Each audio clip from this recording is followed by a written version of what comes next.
Pues bien, hermanos, buenas noches, bienvenidos a esta nueva cápsula de fe del día de hoy, 10 de marzo del año 2026.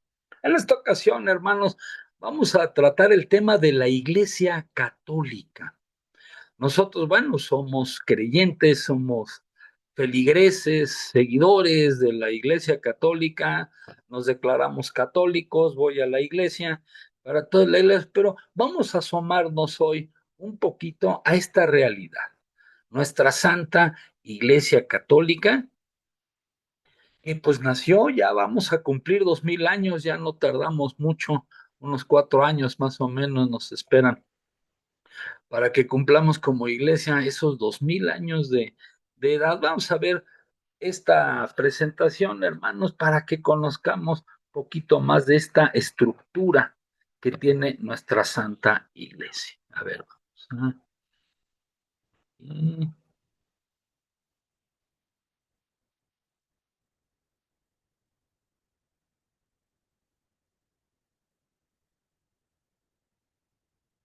pues bien, hermanos, esta es la cápsula de fe de la Iglesia Católica y vamos a tener este temario, hermanos. Primero, vamos a hablar de la Iglesia en el Evangelio. Aparece nuestra Santa Iglesia en el Evangelio. Vamos a ver esos textos, dos textos principales donde aparece la Iglesia. Vamos a hablar de los 4 atributos de la Iglesia Católica.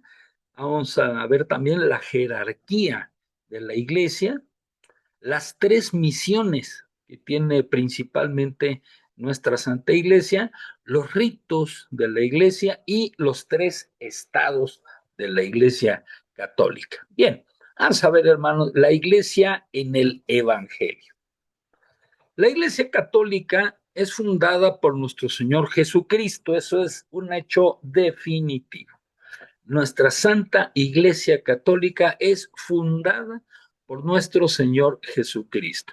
No fue fundada por un pastor muy brillante, por un predicador muy elocuente, por una señora muy buena que trabajaba mucho por los pobres, todos ellos grandes méritos, grandes personas, gente iluminada, pero la iglesia verdadera fue fundada por nuestro Señor Jesucristo. Nos dice el Evangelio de San Mateo, y yo a mi vez te digo que tú eres Pedro, que sobre esta piedra edificaré mi iglesia, y las puertas del Hades no prevalecerán contra ella. A ti te daré las llaves del reino de los cielos. Lo que ates en la tierra quedará atado en los cielos, y lo que desates en la tierra quedará desatado en los cielos. Vamos a este texto evangélico que claramente indica que nuestro Señor Jesucristo está nombrando a Pedro como la cabeza, el líder supremo de esa iglesia que él funda, su iglesia. Le pone unas características importantes. Primero, las puertas del Hades no prevalecerán contra ella. Es decir, las puertas del Hades, es decir, las fuerzas del mal, no van a prevalecer contra ella. Siempre estamos escuchando de grandes amenazas y que la iglesia se desmorona y que la iglesia le va a pasar esto, le va a pasar lo otro. Recordemos siempre que dicho por nuestro Señor Jesucristo, las puertas del Hades no prevalecerán contra ella. ¿Sí? A ti te daré las llaves del reino, le dice nuestro Señor en San Pedro, del reino de los cielos. De tal suerte que lo que ates en la tierra quedará atado en los cielos. Lo que tú hagas en la tierra, lo que tú impulses, lo que tú permitas en la tierra, quedará permitido, hecho en los cielos. Y que lo que desates en la tierra, esto es lo que tú digas que no, lo que no esté bien, lo que no se autorice, quedará desatado en los cielos. Hay esa simultaneidad de actuar entre nuestro Señor Jesucristo, el Espíritu Santo, San Pedro, todos ellos. Muy bien. Nuestro Señor Jesucristo, ya que dijo, tú, Pedro, eres la cabeza de mi iglesia, les dio su misión. Leemos en el Evangelio de Mateo. Jesús se acercó a ellos y les habló así. me ha sido dado todo poder en el cielo y en la tierra. Id pues, aquí se está dirigiendo a sus discípulos, y haced discípulos a todas las gentes, bautizándolas en el nombre del Padre y del Hijo y del Espíritu Santo, y enseñándoles a guardar todo lo que yo os he mandado. Y estad seguros que yo estaré con vosotros día tras día hasta el fin del mundo, ¿no? Jesús, a quien el Padre ha dado todo el poder en el cielo y en la tierra, los envía a sus discípulos para que hagan discípulos a todas las gentes. Es claro el mandato del Señor, a todas las gentes, no nada más a mi pueblo escogido, no nada más a los que se portan bien, no nada más, no, a todas las gentes, sin distingos. Dios no hace distinción. Les da la orden de bautizarlas en el nombre del Padre y del Hijo y del Espíritu Santo, a nombre de la Santísima Trinidad, y enseñándoles, ¿sí? Un mandato directo, una acción directa a la iglesia, enseñándoles a guardar todo lo que yo os he mandado. Y estad seguros que yo estaré con vosotros día tras día hasta el fin del mundo. Es claro que Él va a estar con nosotros en la iglesia todos los días, día tras día, hasta el fin del mundo. Ya tenemos una iglesia fundada por Jesucristo, dada su misión de lo que tenían que hacer. Entonces, bueno, nos encontramos que esa iglesia que ha sido fundada ya va para 2000 años, tiene 4 atributos principales. ¿Sí? ¿Cuáles son estos, hermanos?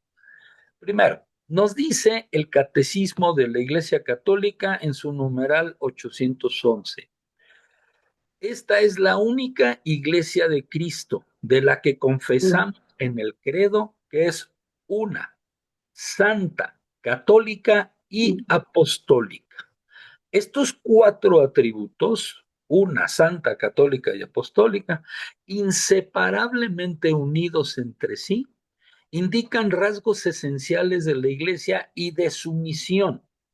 La iglesia no los tiene por ella misma, estos 4 atributos. Es Cristo quien por el Espíritu Santo da a la iglesia el ser una, santa, católica y apostólica.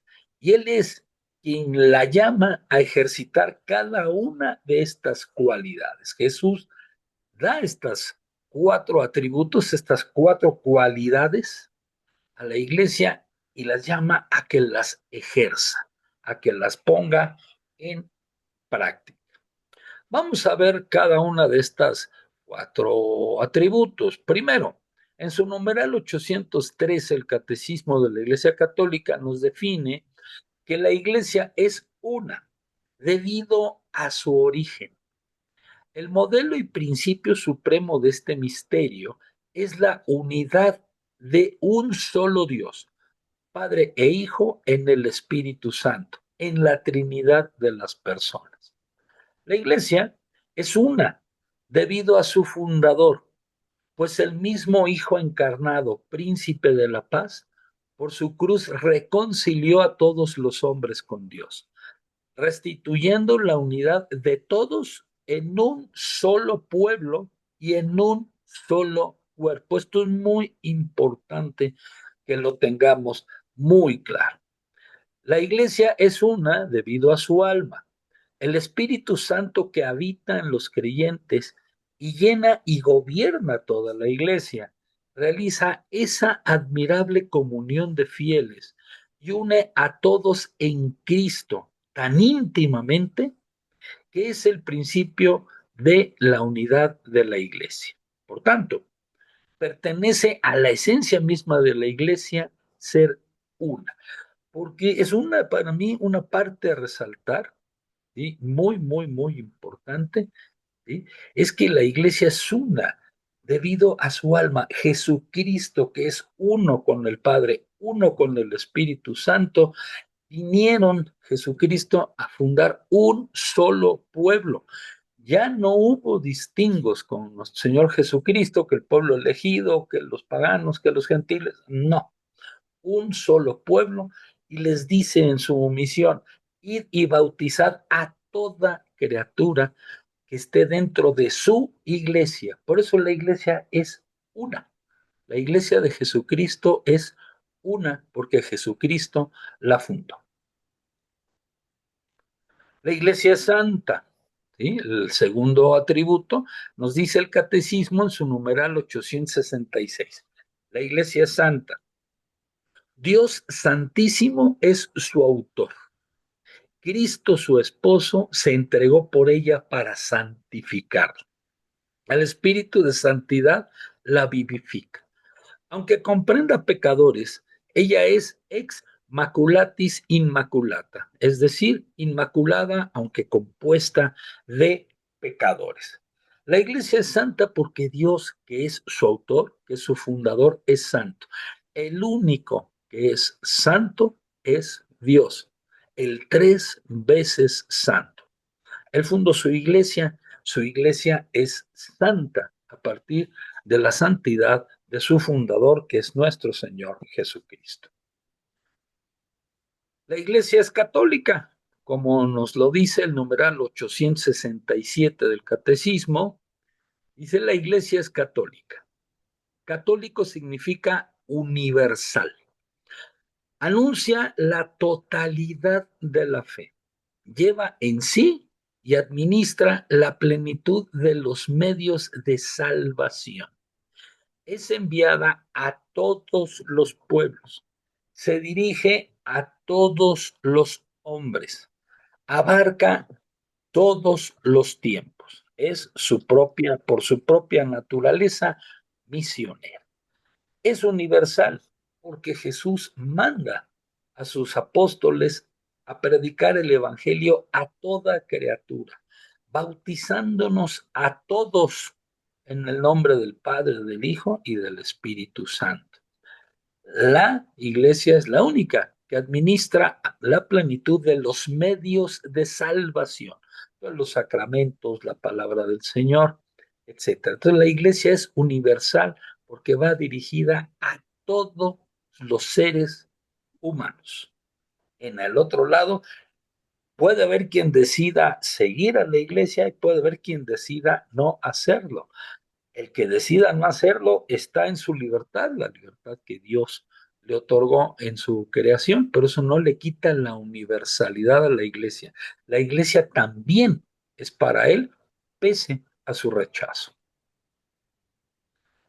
En el numeral 868 el catecismo nos dice que la iglesia es apostólica. Está edificada sobre sólidos cimientos, los 12 apóstoles del Cordero. Es indestructible, ¿sí? Se mantiene infaliblemente en la verdad. Cristo la gobierna por medio de Pedro y los demás apóstoles, presentes en sus sucesores, el Papa y el Colegio de los Obispos. Esto es nuestra Santa Iglesia Católica, surge de los apóstoles y todo su magisterio, toda la predicación es de lo que oímos de los apóstoles, lo que ellos nos dicen que fue la palabra y los hechos de nuestro Señor Jesucristo. Sobre esos cimientos está construida nuestra iglesia, ¿sí? La cual, aquí viene una característica importantísima que nos marcan en Mateo, en el Evangelio de San Mateo 16, versículo 18, la iglesia es indestructible. Así nos lo dijo nuestro Señor Jesucristo, que las puertas del Hades no prevalecerán sobre ella. En el numeral 868 también dice, la única iglesia de Cristo de la que confesamos en el credo que es una, santa, católica y apostólica, subsiste en la iglesia católica, gobernada por el sucesor de Pedro y por los obispos en comunión con él. Sin duda, fuera de su estructura visible, pueden encontrarse muchos elementos de santificación y de verdad. Esta iglesia que Jesús fundó subsiste en nuestra actual iglesia católica, que está gobernada actualmente por su santidad el Papa León XIV, sucesor de Pedro, y por los obispos que están en comunión con él, con el Santo Padre. ¿Va? Entonces, bueno, estos son los cuatro atributos que tiene la iglesia, que es una, que es santa, católica y apostólica. Tenemos una visión, una síntesis de qué quiere significar cada uno de esos atributos y vemos cómo todos esos atributos nos llevan a Jesucristo, que es el que se los da y es el que los mantiene, los pone a que se ejerzan esos cuatro atributos. Bueno, la iglesia, ahora ya vamos a considerarla, hermanos, ya vista que es fundada por Jesucristo, la misión que tiene, los atributos que tiene para realizar su misión, pues tiene que organizarse. Es una institución grande, es de hecho la institución a nivel internacional, por decirlo de una manera, más antigua del mundo. No hay una institución más antigua que la Santa Iglesia Católica. Bueno, dentro de esta organización para llevar a cabo su labor, la iglesia se organiza y tiene una jerarquía. Tiene, vamos a decirlo en otros términos, digamos que tiene un organigrama, tiene una estructura organizacional, nuestra iglesia, ¿sí? Que se conoce como la jerarquía de la iglesia. Arriba, su líder de la iglesia lo llamamos comúnmente el Papa, sumo pontífice, el Santo Padre, como decíamos actualmente, su santidad, el Papa León XIV. Con él están los cardenales. Ahorita vamos a ir viendo cada uno de ellos, como quiénes son, qué atribuciones tienen, cuáles son sus funciones. A los cardenales siguen los obispos y los arzobispos. Vamos a ver. Aquí hay a veces alguna confusión. La iglesia está organizada en diócesis, esto es un territorio donde hay iglesias y todos estos templos están bajo el mando de un obispo, quien es auxiliado por sus presbíteros, los curas, los padres de las parroquias, ¿verdad? Ese obispo con su equipo maneja ese territorio y las iglesias que hay ahí y toda la actividad que emprende. Luego hay lugares muy grandes que unen varias diócesis y se forma lo que se llama una arquidiócesis. Aquí un buen ejemplo de ello es la Ciudad de México, que es una ciudad tan grande que ya juntó todas sus arquidiócesis desde hace muchos, sus diócesis en una gran arquidiócesis y está liderada por un arzobispo actualmente, un señor Carlos Aguiar Retes es el arzobispo y que además él es el arzobispo primado de México. Eso quiere decir, él representa a todos, digamos, es como el líder de la iglesia en México, el que es arzobispo primado. Bueno, el ser cardenal, ahora quiero hacer una aclaración, no necesariamente hace que el cardenal sea superior al arzobispo o al obispo. El ser cardenal es pertenecer al colegio cardenalicio. Ahorita vamos a ver qué es este colegio cardenalicio. Es como una distinción. Digamos, eres la gran mayoría de los cardenales, sino es que todos son arzobispos u obispos en sus diócesis, solo que el Papa les concedió, los creó cardenales, los nombró cardenales. En un momento vamos a ver un poco más de esto. Abajo de ellos, de los arzobispos y los obispos, efectivamente están los presbíteros, los señores curas, los párrocos, pues, que es como los conocemos. Ellos son los presbíteros los que ya operan, manejan directamente las parroquias, los templos. Con ellos están los diáconos. El diácono es una figura, yo lo llamo el casi sacerdote, es una persona, un laico, un hombre de vida común, puede ser casado, un padre de familia, que ha estudiado la carrera hasta el diaconado, pero no se ha ordenado. Un diácono auxilia al presbítero en el trabajo de la iglesia, pero no tiene los atributos sobrenaturales del presbítero. Él no puede consagrar, vaya, no puede casar, ese tipo de atribuciones no las tiene el diácono. Y como base de la pirámide de nuestra iglesia estamos los laicos y las personas de vida consagrada. de vida consagrada son los monjes, las monjitas, los que hacen vida de ermitaños, etcétera, varias cosas, y que consagran su vida a nuestro Señor de diferentes maneras, y nosotros los laicos, que somos los simplemente seguidores de la Iglesia Católica. No quiere decir que un laico no tenga una actividad dentro de la jerarquía. Hay muchos ministerios dentro de tu parroquia que se pueden ejercer. Puedes ser lector, puedes llevar comuniones a enfermos, en fin, hay muchas actividades, muchas cosas en las que un laico puede participar directamente del trabajo de la iglesia. Vamos a ver, el Papa, vamos a ver uno por uno. El Papa, en el numeral 881 del Catecismo, él nos dice, el Señor hizo de Simón, al que dio el nombre de Pedro, y solamente de él, la piedra de su iglesia. Le entregó las llaves de ella, lo instituyó pastor de todo el rebaño. El Papa, obispo de Roma y sucesor de San Pedro, la iglesia tiene la lista de todos los papas desde San Pedro hasta el actual Papa León XIV. Entonces, ahí viene toda esa línea de sucesión de manera directa.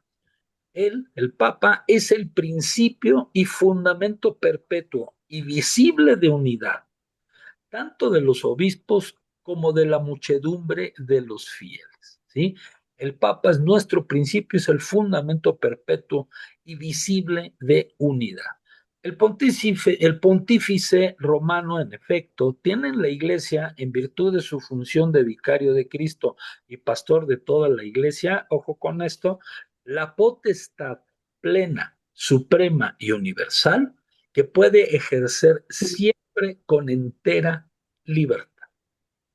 Esto es por extensión de lo que le dijo nuestro Señor Jesucristo a San Pedro, lo que tú ates en el cielo, en la tierra quedará atado en el cielo, y lo que desates en la tierra quedará desatado en el cielo. En base a ello es que el Santo Padre tiene la potestad plena, suprema y universal que puede ejercer siempre con entera libertad. ¿Sí? Ahora vienen los cardenales de los que hablábamos. Los cardenales son los principales consejeros del Papa y miembros del colegio cardinalicio, nombrados para asistir en el gobierno de la Iglesia Católica y elegir al nuevo pontífice en un cónclave. Conocidos como príncipes de la Iglesia, visten de púrpura, de rojo, como símbolo de su disposición a dar la vida por la fe. ¿Sí? Forman un colegio, son consejeros del Papa, los llaman, de repente los comparan, les dicen el Senado del Papa, son los senadores del Papa, sus consejeros, sus asesores en muchos temas del gobierno de la Iglesia. ¿Sí? Rol y función de estos cardenales: actúan como el Senado del Papa, asesorándolo tanto individualmente como en consistorios, reuniones que ellos hacen, ya sea que el Papa pida consejo individualmente a un cardenal que confíe en el dominio que tenga este cardenal acerca de un tema determinado, o hacen sus reuniones que se llaman consistorios, donde están los cardenales reunidos con el Papa tratando diversos asuntos que interesan al gobierno de la Iglesia. Ellos participan en la elección del Papa, tienen la responsabilidad exclusiva de elegir al nuevo romano pontífice. Solo los cardenales menores de 80 años pueden votar en el cónclave. Ellos y solo ellos van a elegir al Papa, aunque el Papa puede ser cualquier cristiano, no necesariamente tiene que ser un cardenal, cualquier miembro de la iglesia puede ser el Papa, pero solo los cardenales están facultados para elegirlo. Hace muy poquito vivimos un cónclave de donde resultó electo el Papa León XIV. ¿Verdad? El nombramiento: son elegidos libremente por el Papa entre sacerdotes destacados por su doctrina, piedad y prudencia. Esto es, tienes que estar ordenado, ¿sí? para poder ser elegido cardenal, y el Papa libremente nombra cardenal. Se dice que lo crea cardenal, se utiliza el término crear. El Papa te crea cardenal. Los obispos, el colegio o cuerpo episcopal, esto es, todos los obispos, no tiene ninguna autoridad si no se le considera junto con el romano pontífice, sucesor de Pedro, como cabeza del mismo. Qué importante es esto. El colegio o cuerpo episcopal tiene su autoridad si está en comunión con el Santo Padre. En el momento en que rompe algún obispo o algún grupo de obispos, esa comunión con el Santo Padre, no tienen autoridad como colegio, como cuerpo episcopal. Como tal, este colegio es también sujeto de la potestad suprema y plena sobre toda la iglesia, que no se puede ejercer a no ser con el consentimiento del romano pontífice. Siempre tiene que haber esa comunión del colegio de obispos, del cuerpo episcopal, con el Santo Padre, para que ahí puedan ejercer la autoridad que como este cuerpo episcopal tiene. En el 886 nos dice el catecismo, cada uno de los obispos por su parte es el principio y fundamento visible de unidad en sus iglesias particulares. Como tales, ejercen su gobierno pastoral sobre la porción de pueblo de Dios que le ha sido confiada, asistidos por los presbíteros y los diáconos, ¿verdad? Aquí nos da un término que es el fundamento visible de unidad, digamos, el líder en sus iglesias particulares. La arquidiócesis de México es una iglesia particular, la diócesis tal es una iglesia particular, también se les conoce con ese término. No quiere decir una iglesia que esté separada o escindida de la iglesia católica, ¿no? Es una iglesia particular, está en un territorio determinado. La iglesia, hermanos, como veíamos, tiene tres misiones esenciales, ¿sí? Los obispos y los presbíteros tienen tres misiones principales: enseñar, santificar y gobernar. Son sus tres principales misiones. La misión de enseñar, bien establecida en el numeral 888 del Catecismo, que nos dice, los obispos con los presbíteros, sus colaboradores, tienen como primer deber el anunciar a todos el Evangelio de Dios, según la orden del Señor. Son los predicadores del Evangelio que llevan nuevos discípulos a Cristo. Son también los maestros auténticos por estar dotados de la autoridad de Cristo. Y ellos también tienen al Espíritu Santo en su ordenación, también lo reciben y tienen el don especial para la enseñanza. Y es una de sus principales misiones que nuestro Señor Jesucristo les encomienda: ir y predicad el Evangelio a toda criatura, enseñándolos. Y así lo dijo, y con esas palabras, nuestro Señor Jesucristo. De hecho, la misión de enseñar es de toda la iglesia. El Papa no cesa de hacerlo, escribe encíclicas, da todas las semanas una homilía en su misa en la Plaza de San Pedro, está frecuentemente enseñando a través de encíclicas, de cartas apostólicas sobre muchos temas. Dan con esa enseñanza, el objetivo de la iglesia es dar respuesta a los problemas que tiene la humanidad en un momento determinado. En la actualidad, la iglesia tiene el deber de enseñar dando respuestas que tiene Cristo para la situación de la humanidad y de cada uno de nosotros. Tienen también la misión de santificar. En el numeral 893 del Catecismo nos dice, el obispo es el administrador de la gracia del sumo sacerdocio, en particular en la Eucaristía que él mismo ofrece, o cuya oblación asegura por medio de los presbíteros, sus colaboradores. porque la Eucaristía es el centro de la vida de la iglesia particular. El obispo y los presbíteros santifican la iglesia con su oración y su trabajo, por medio del ministerio de la palabra y de los sacramentos. La santifican con su ejemplo, no tiranizando a los que os ha tocado cuidar, sino siendo modelos de la grey, como establece San Pedro en su primera carta. Así es como llegan a la vida eterna junto con el rebaño que les fue confiado. Entonces, nuestros padres, ¿sí? Nuestros obispos, ¿verdad? Santifican a su iglesia con su trabajo, especialmente con los sacramentos y con la palabra del Señor, y muy particularmente con la Sagrada Eucaristía. Son los medios de santificación que tiene la iglesia y que son administrados por obispos y presbíteros. También tienen la misión de gobernar.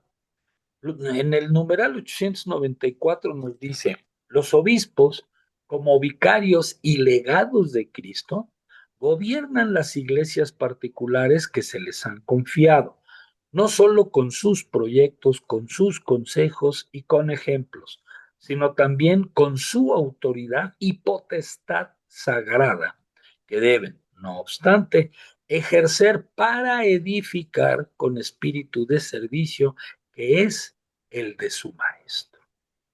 Aquí viene un matiz muy importante a esa misión de gobernar, esa autoridad de los señores obispos y de los presbíteros, ¿va? Los cuales el señor obispo va a gobernar estableciendo proyectos de trabajo, ¿sí? Para llevar la palabra a toda criatura en toda circunstancia, aconsejando a su grey, poniendo el ejemplo, siendo él un ejemplo de vida, siendo un modelo de cristiandad. Y aquí viene un punto muy importante, sino también la gobierna con su autoridad y potestad sagrada.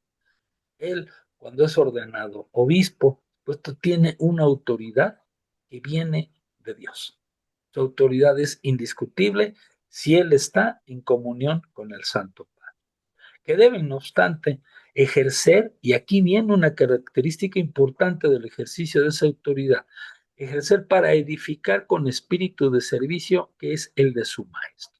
Ese espíritu de servicio es el que mostró nuestro Señor Jesucristo en el lavatorio de los pies durante la última cena, donde Él les dice, yo, que soy su maestro, estoy como su servidor. Así es como debe ejercer esa autoridad el señor obispo. La Iglesia Católica, hermanos, hablando de los ritos, hablamos de las diferentes iglesias que conforman la Iglesia Católica, ¿sí? Apostólica y romana. Vamos a ver cuáles son estos. La Iglesia Católica, hermanos, está integrada por 24 iglesias autónomas, todas en plena comunión con el Papa.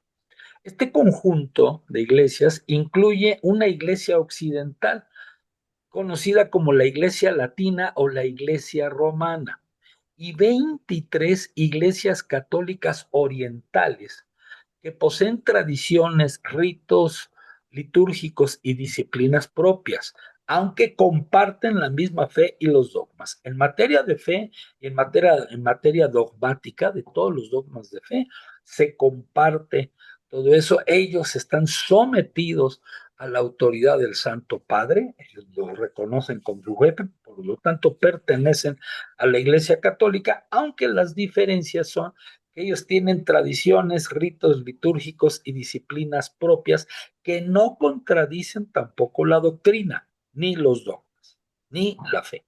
¿Sí? Entonces, son todas estas iglesias. Estas son dos, divididas en dos, que es la iglesia latina, la iglesia occidental, que es la más numerosa y utiliza el rito latino, que es el que nosotros usamos en nuestras iglesias.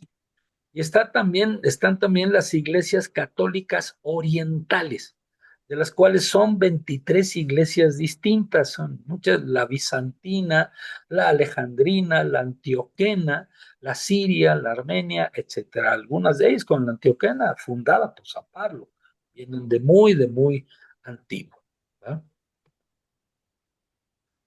Y ya para finalizar, hermanos, la iglesia la hemos visto ahora desde a partir de su estructura jerárquica, sus funciones, sus atribuciones, su fundación por nuestro Señor Jesucristo y la misión que le dio.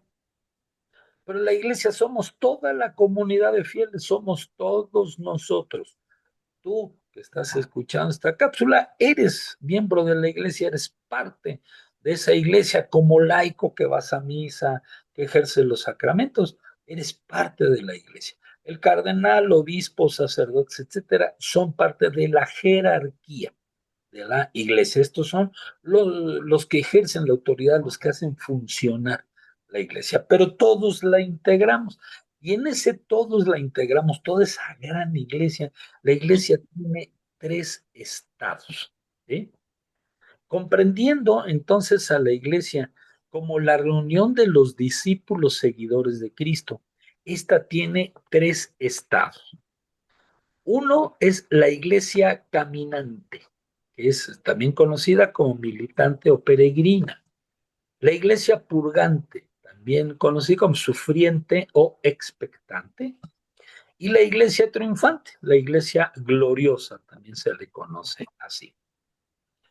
La iglesia caminante, hermanos, la formamos quienes vivimos aún en este mundo.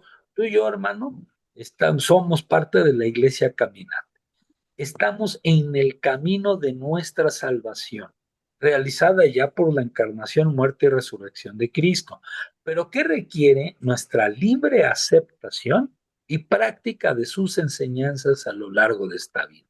Esto es, todos los seguidores de Cristo que estamos en la Iglesia Católica, sí, formamos la Iglesia caminante, esa parte de la Iglesia que se conoce como Iglesia caminante.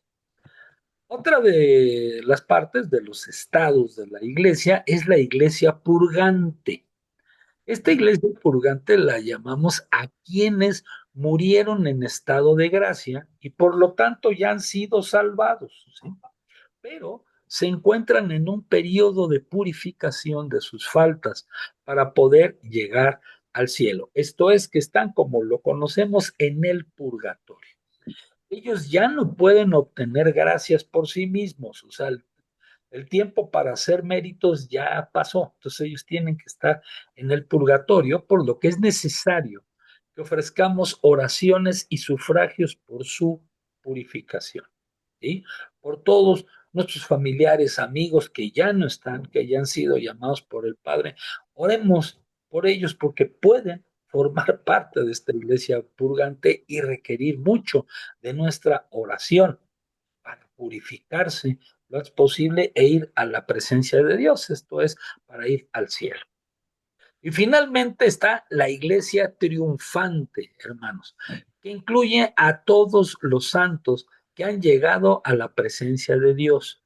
Le alaban y adoran eternamente y gozan de una felicidad perfecta que en la vida presente no se puede alcanzar. La felicidad que vamos a tener en el cielo, hermanos, no la podemos alcanzar en esta tierra ni remotamente. Ellos pueden interceder por nosotros en todas nuestras necesidades. Por eso recurrimos a ellos, principalmente a la Santísima Virgen María, confiando en su intercesión. La iglesia triunfante, queridos hermanos, son todos aquellos que ya están en el cielo. Ya dejaron este mundo, pues la mayoría de ellos han pasado por el estado purgante y ya están en el cielo disfrutando de la vida eterna, viviendo esa vida maravillosa, sin dolor, donde todo es felicidad, no hay dolor, no hay pena, no hay nada. Ellos, y a ellos se les llama a los santos, no confundamos que dice aquí que la iglesia triunfante que incluye a todos los santos, no solo son los santos que han sido canonizados, sino desde muy antiguo, desde el libro de Hechos de los Apóstoles, a los miembros de la Iglesia de Cristo se les llama santos. ¿Sí? Entonces, bueno, todos estos santos que ya están en el cielo son la iglesia triunfante. Esta unidad permite que los santos, los que están en el cielo, intercedan por los militantes, los que estamos en esta tierra. Los militantes oren por los purgantes y todos forman el único cuerpo de Cristo. Entonces la iglesia está formada por los que estamos aquí en la tierra, por los que están en el purgatorio y por los que ya están en el cielo, los que ya triunfaron y están allá. Pues bien, hermanos, démosle gracias al Señor por esta revelación que Él nos hace, por este acto de misericordia de enseñarnos un poquito de su palabra cada vez que nos encontramos con el Señor. Gracias al Señor por todas sus bendiciones. Pues bien, hermanos, muchísimas gracias por su atención, muchísimas gracias por su presencia, ¿va? Comentarios, dudas, preguntas, adelante, despierten, por favor, échense agüita en la cara, por favor. Muy bien, preguntas, dudas, comentarios. Muy bien, hermanos, pues muchísimas gracias. Muchas gracias. Nos estamos viendo entonces el próximo martes en nuestra siguiente cápsula de fe. Muchas gracias y buenas Gracias, noches. Luis Miguel. Buenas noches. Gracias, Luis Miguel. Muchas Buenas gracias. noches. Muy completo Gracias, todo. Miguel. Gracias. Descansen. Descansen. Bye. Realmente, gracias.